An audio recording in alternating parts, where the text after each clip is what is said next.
Falando um pouco agora sobre a pressão de performar, ou seja, numa competição ou dentro do tatame, eu acho que é muito individual. Eu acho que cada um coloca o seu...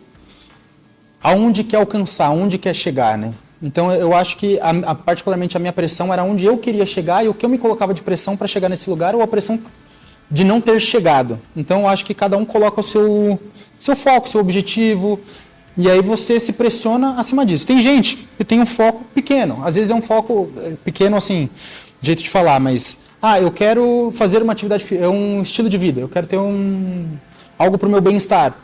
Não que seja algo, porque é difícil a pessoa também sair da estática, da inércia para fazer algum exercício, então é um grande passo.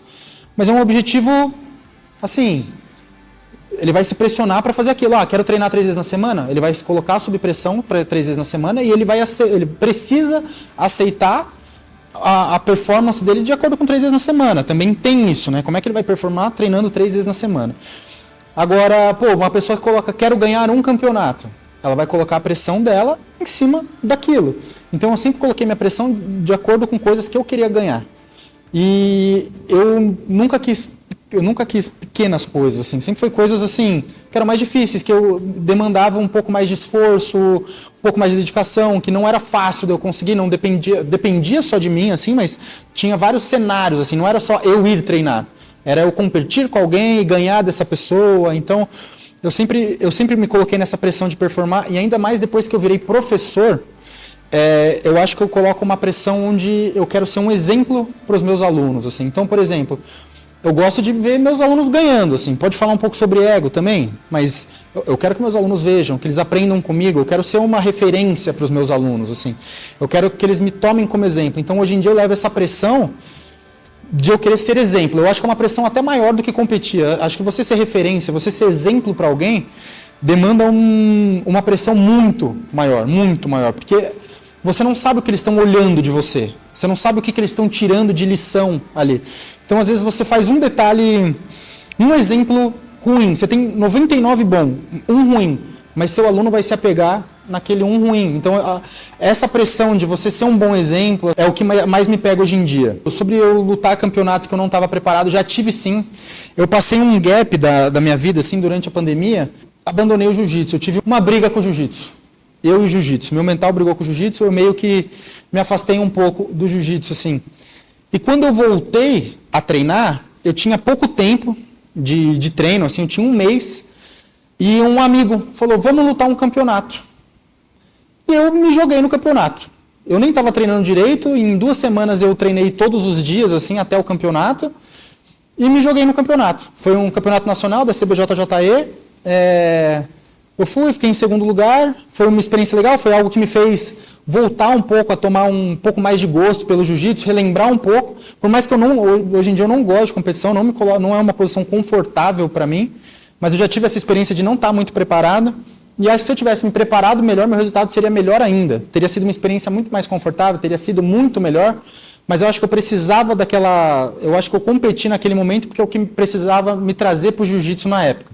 Então já tive essa experiência assim, mas eu sempre sou a favor da gente estar muito bem preparado, até para não se machucar, ou até a chance de ganhar também, né? Eu acho que a gente tem que competir por diversão também, mas com a esperança de poder ganhar um campeonato, né? Acho que todo mundo quer ganhar, sair com uma medalha no pescoço. Eu escuto muita gente falando sobre ego no tatame, né? E muita gente fala que a gente tem que deixar o ego de lado para poder aprender jiu-jitsu. Não que eu não concorde com isso, não que... Eu acho que sim, a gente tem que deixar o ego de lado, acho que para a gente evoluir a gente tem que ter um objetivo que vai além do ego, então eu acho que sim. Só que eu tenho um exemplo, o meu exemplo é um pouco diferente. Eu acho que o que me fez me dedicar ao treino foi o meu ego. O que me fez querer ser melhor foi sempre o meu ego gritando. Eu acho que se eu tivesse um ego... se eu não tivesse ego, eu acho que eu teria me desprendido um pouco mais de ter me dedicado tanto, de querer ganhar tanto. Então eu acho que o meu ego foi o que me construiu dentro do jiu-jitsu, assim, foi o que ele fez eu ser o que eu sou hoje dentro do jiu-jitsu. E eu acho que ao longo do tempo eu fui aprendendo a desprender um pouco de ego para aprender certas coisas, assim, eu acho que a gente tem que desprender o ego dentro do jiu-jitsu, assim, para aprender certas posições. Eu acho que a gente fala muito do menos graduado ganhar do mais graduado. Eu acho que a gente tem que se colocar em posições para aprender. Eu acho que o nosso objetivo sempre é aprender jiu-jitsu.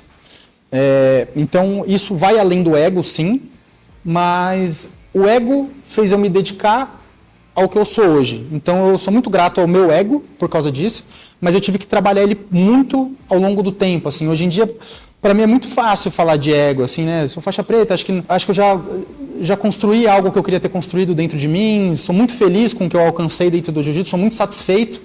Então, é muito fácil não abalar meu ego hoje em dia. Mas eu lembro de épocas onde eu perder para mim era um absurdo. Eu já fui embora, jovem, eu ia embora muito triste, me punia, assim, mentalmente, falando, perdi. Mas era o que fazia eu chegar na academia no dia seguinte e querer ser melhor, e querer ser melhor, e querer ser melhor. E ainda assim, acredito que desprendendo um pouco de certos aprendizados, da gente se dedicar e, preciso me colocar numa posição de risco para aprender, nem que eu perca para aprender com certos objetivos, assim, é difícil. Mas eu acho que tem parte positiva do ego dentro do jiu-jitsu e tem a parte negativa dentro dele. Assim, eu acho que as duas são bem discutíveis, assim, as duas se complementam muito bem. Eu vim de uma época um pouco diferente do que está acontecendo, ou do que tem acontecido hoje. Assim, né? Eu venho de uma época... vai fazer quase 19 anos que eu faço jiu-jitsu, então eu venho de uma época um pouco diferente. O respeito que acontecia no tatame era um pouco diferente. Não que o que existe hoje é errado ou o que existia antes é errado, eu acho que são concepções diferentes e eu flutuo basicamente entre esses dois mundos, assim, porque o respeito de antigamente foi o que eu fui criado, aquele que é a hierarquia, o faixa preta é o que fala, o faixa branca ele vai obedecer a todos os faixas pretas, a gente chega no tatame e cumprimenta primeiro as faixas pretas, vai cumprimentando por ordem de faixa, era uma hierarquia cega, por assim dizer, né? Hoje em dia, algumas academias estão tentando equalizar mais isso. Por exemplo, na academia que eu dou aula, a gente tenta não pregar tanto essa hierarquia. Eu acho que essa hierarquia ela acontece naturalmente. Até porque é uma questão de respeito mesmo. O faixa preta, normalmente, ele sabe mais que os menos graduados. Assim. Então, é como se fosse a hierarquia do mais velho, respeitar o mais velho. Ele tem mais anos de jiu-jitsu. E eu acho que o que vem estragando essa hierarquia dentro do jiu-jitsu são pessoas abusando desse poder de hierarquia, né? E pessoas querendo não respeitar esse tipo de hierarquia. Então, eu acho que a hierarquia nunca foi um problema dentro do jiu-jitsu. Ela sempre foi naturalmente pregada. Ela é naturalmente feita. Ninguém precisa impor regras sobre o faixa preta ser o mais respeitado ou vice-versa. Eu acho que o faixa preta ele não pode abusar desse poder dele dentro do tatame, mas eu acho que também o faixa branca, por exemplo, os menos graduados, eles precisam entender um respeito que ele tem que ter com alguém que se dedicou mais ali dentro daquele espaço, né? Ele tem um pouco mais de dedicação, ele pode oferecer mais um pouco, eu acho que é uma troca muito justa. Mas eu acho que tem que ser de ambos os lados, assim. Então, eu vim de uma época onde o respeito era cego, eu respeitei cegamente, funcionou para mim. Nunca tive nenhum episódio onde eu me senti desrespeitado pela hierarquia do jiu-jitsu, muito pelo contrário, eu sempre fui muito ajudado, eu sempre fui até muito respeitado como menos graduado pelos mais graduados, assim, mas eles me respeitavam, assim, funcionava muito bem para mim.